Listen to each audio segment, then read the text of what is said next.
Plastic रिसायकलिंगच्या नावाखाली मोठ्या प्रमाणात औद्योगिक घनकचरा बेकायदेशीररित्या पुरून टाकत असल्याचा धक्कादायक प्रकार सरावली गावात उघडकीस आला आहे.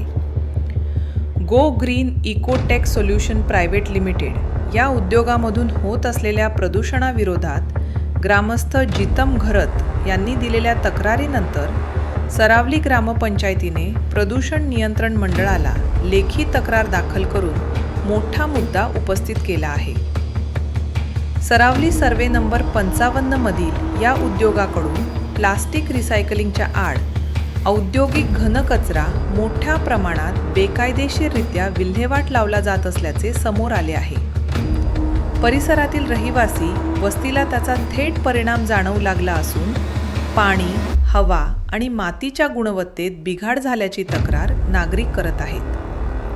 हजारो टन औद्योगिक घनकचरा जमिनीत पुरण्यात आल्याचे आरोपही करण्यात आले आहेत, ज्यामुळे येथील जलस्रोत प्रदूषित होण्याचा धोका निर्माण झाला आहे.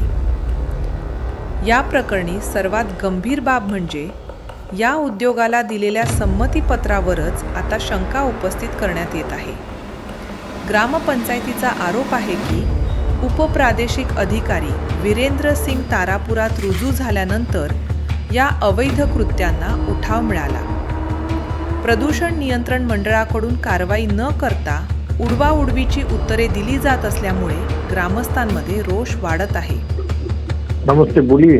तो आपको भेजा था गो ग्रीन का, वो सरावली ग्राम पंचायत ने लेटर दिया 2-3 बार। हाँ, तो उसके लिए क्या प्रतिक्रिया देंगे? न्यूज़ बना रहा हूँ मैं। प्रतिक्रिया नहीं, मैं जो उत्तर बना के दूंगा बाद में, उनको टाइम मिलेगा तो।